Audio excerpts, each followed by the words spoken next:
What's that sound? It's for amusement only, the EM and Bingo Pinball Podcast.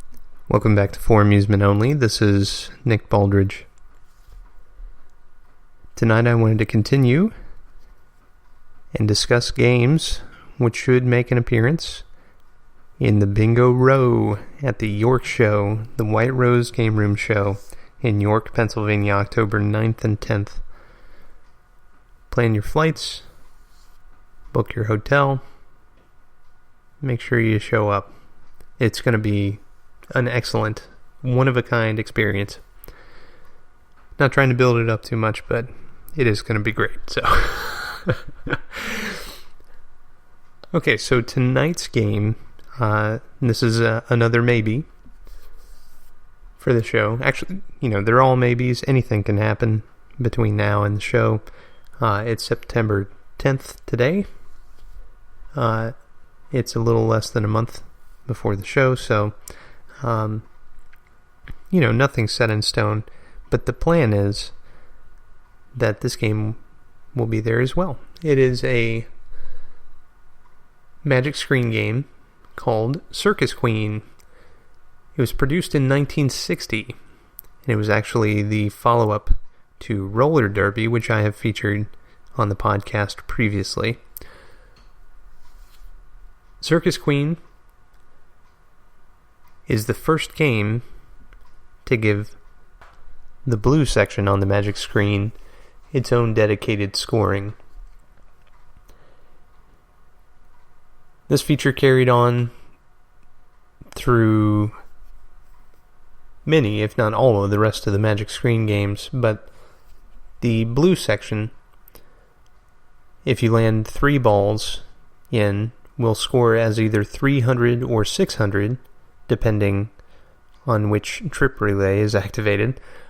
Or, if you're really lucky, or unlucky as the case may be, the game will award you 2 in the blue scores 600.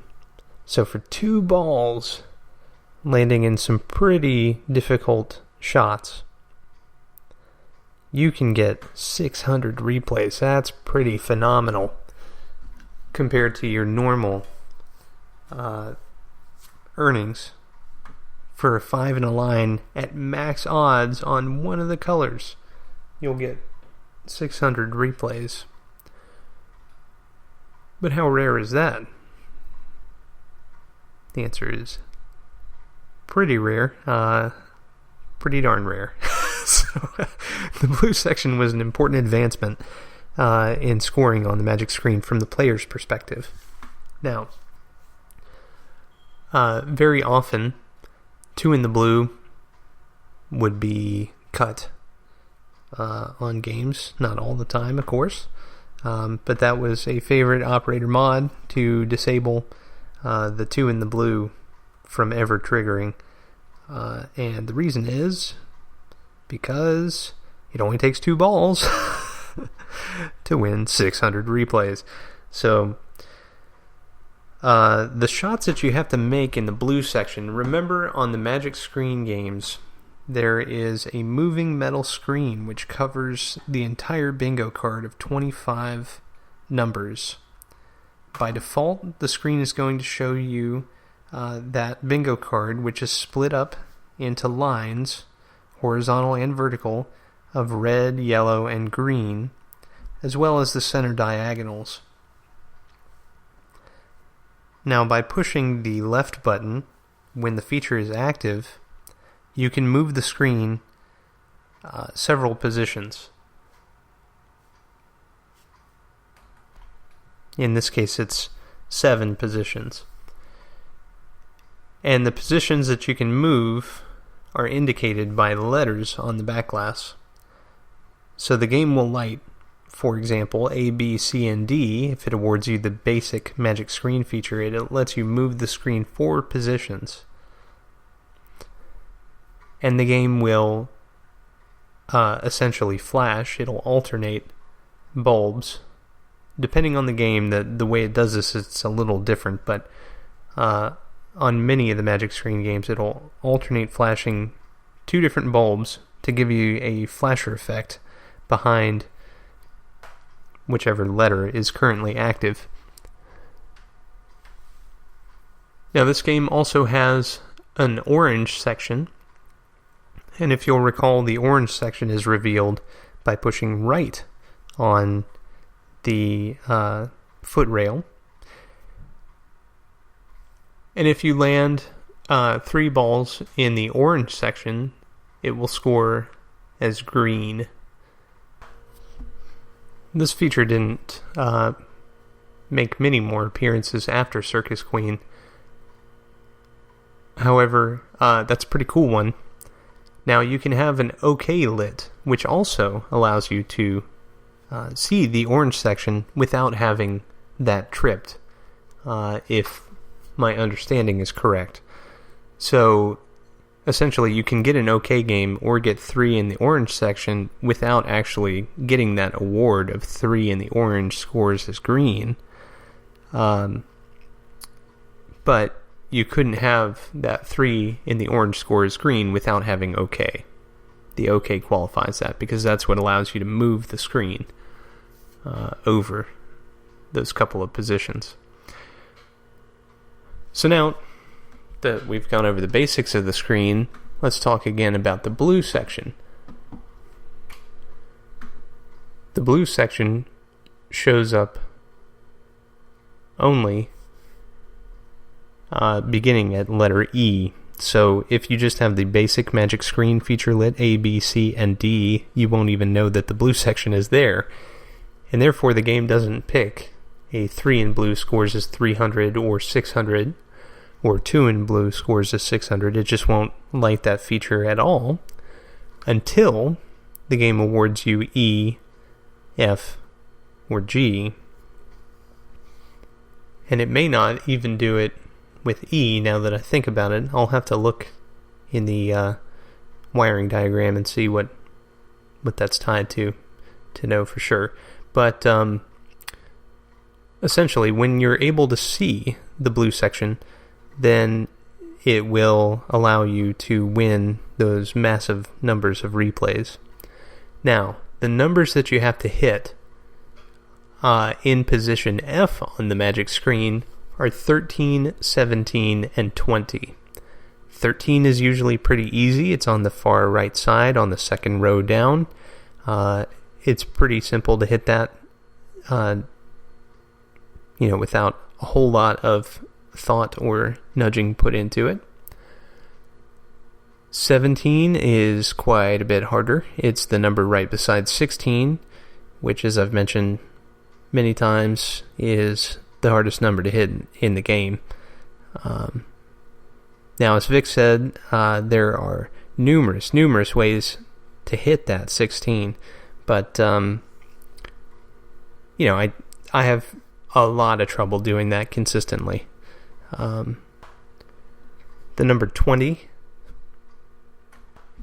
is the second number down, or the second number from the left on the 4th row down. And this number is significantly more difficult to hit, only because it is so far down. And I normally tend to work my way over to the right-hand side of the machine. I tend to have better luck with hitting the numbers over towards that direction rather than the ones on the left. I don't know if that's because I'm right-handed or what, but it's something that I've noticed about myself and I'm trying to correct in my playing style, is that most of the time I end up shooting for the numbers on the right. But at any rate, 20 is a hard number to hit for me for that reason. So let's talk about the screen fully extended. Position G moves the blue section to cover the numbers 16, 13, and 21. Now again, 13 is almost a given. If you've been playing bingos for a while, it's pretty easy to hit number 13. 16, very, very difficult. 21 is a little easier for me. So I have a choice to make before I shoot my 4th ball. Do I want to go for 16 and 21, or do I want to go for 17 and 20? And most of the time I go for 16 and 21, just because I have such an easier time hitting 21 over 20. So that's the blue section in a nutshell, and let's get back to the features here. This game has an extended time tree, which means that it will, by default, light press buttons before 4th ball if you have the magic screen awarded.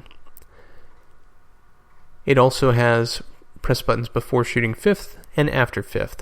Now, games with an extended time tree, one of the ways to get the extension is if you have the rollover buttons lit, which I don't know that I've discussed in any great detail previously. Maybe I have. There is a yellow rollover and a red rollover on the playfield. When those are lit, and only one is lit at a time, if you hit it, it will award whatever is marked on the playfield. Now, Bally tried to keep things simple, so they went with a standard convention.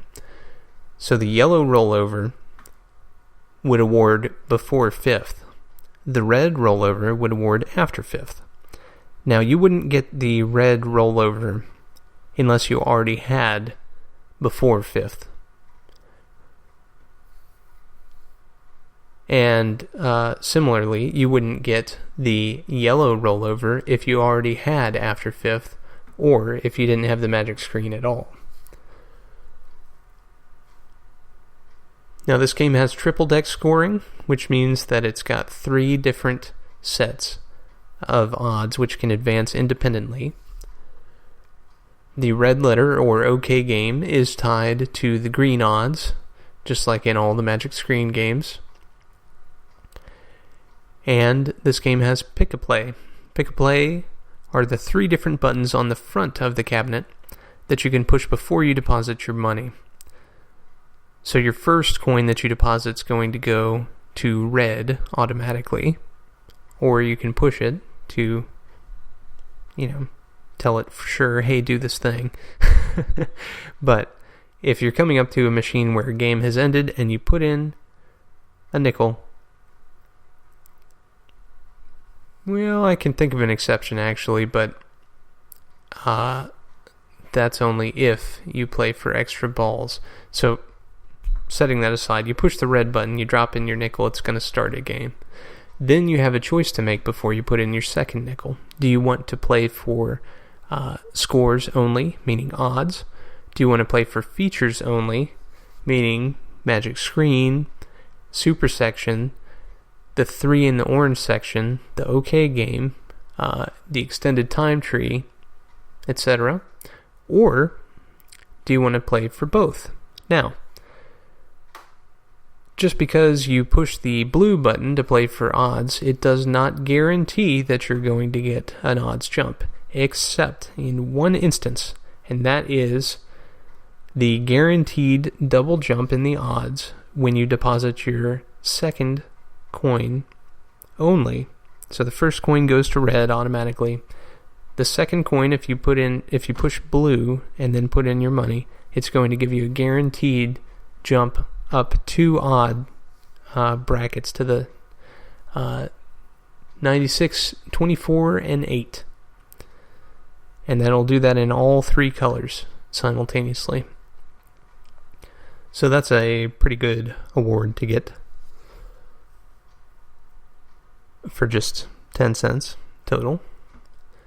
If you're playing for features, there is a chance that you will not get any features when you put in your money. Same with the scores button, and same with the red button.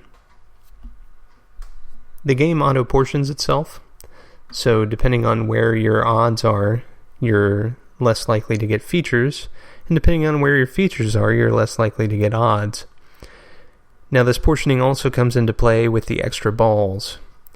After you finish shooting your 5 balls, you can attempt to earn extra balls by dumping in, yes, more money, or playing off credits that you've already won. When you push the yellow button, it puts it into extra ball mode. Each press of the extra ball button, the yellow button, will allow the machine to search and look for an extra ball. If it finds one, it'll step up, and once it lights ball, it will load a ball in the shooter lane.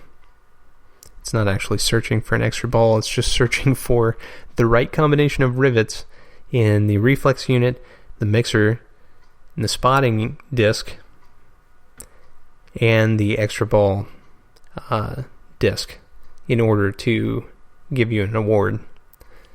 All those things have to be working together in order for your extra balls to step up properly. Now, once you get your extra ball, you can shoot it, and then you can pay more money to attempt to get a second extra ball, and a third. Most of the games with extra balls had 3 extra balls, so it's generally pretty easy to walk up to a bingo and know if it has that extra ball information listed at the bottom of the back glass, what you're in for. You're in for a multi-coin experience where you're putting in more than 1 credit to try to earn an extra ball. It is unusual, but it does happen, again, depending on the auto-portioning circuitry, that the game will award you an extra ball with your first yellow button press. Your odds have to be very low, and your features also have to be very low, or you have to be a really bad player like myself for the game to just give you one. It has to really want you to win in order to give you one. So, other than that, let's talk about this game's artwork. This is a circus theme, very similar to some of the other Bally Bingo circus themes that came out during the years of Bally's production run. This one has the titular Circus Queen right in the center of the back glass. And there are trapeze artists climbing ropes on either side, clowns, the ringmaster. It's a very appealing back glass.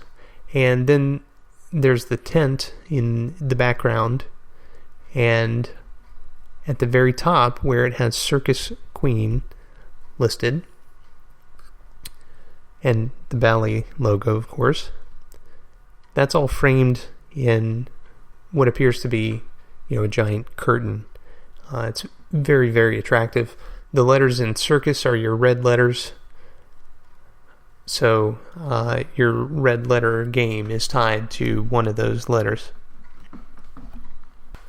Your cabinet artwork is a scene with a big top and several smaller tents. I really like the artwork on Circus Queen with the flag from the big top sticking out on the side of the head. I just find this machine very appealing. Now, I do like circus-themed games, and I have my parents to blame for that one. My mother and father played Gottlieb's 1980 Circus when, actually before I was born, and all I heard growing up was about how spectacular this game was. So when I started collecting, I found one, and my mother got a circus of her very own. So right now that circus is living with me, and it has very attractive artwork, and I'm just drawn to that particular theme. I think it's really cool, and it probably has something to do with hearing about this Gottlieb circus my entire life. The playfield artwork has a lot of action going on. You've got a female clown in the center ring, and there's some bowling pins sitting beside her. Apparently she is juggling some balls up in the air near hole number 11. You have several other ladies, which are hanging out on the sides of the playfield, looking on. A trapeze artist, which is prominently featured in the first ring. And then you have a lady balancing on a beam in ring 3. Then you have a clown, and all this culminates in a trapeze artist flipping through the air at the top of the playfield. Very, very attractive artwork, very busy, not in a bad way. It looks like there is a lot happening in the circus. It's very cool. More of the curtain motif, as if you're peering through the tent at this action that's happening. The artist, I think, just knocked it out of the park on this one. So, there you go. That's my thought. I have never played one of these.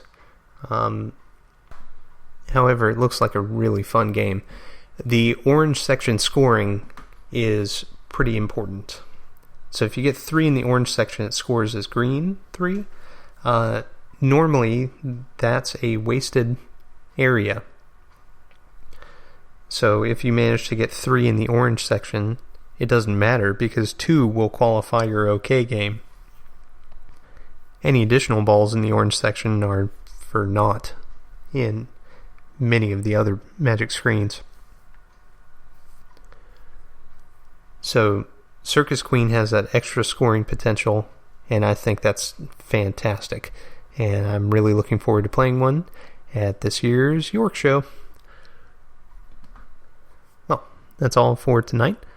Thank you again for joining me. My name again is Nick Baldridge. You can reach me at foramusementonlypodcast@gmail.com, or you can call me on the Bingos line. That's 724-BINGOS1, 724-246-4671. You can listen to us on iTunes, Stitcher, Pocket Casts, via RSS, on Facebook, on Twitter at Bingo Podcast. You can follow me on Instagram at nbaldridge, or you can listen to us on our website, which is foramusementonly.libsyn.com. Thank you very much for listening, and I'll talk to you next time.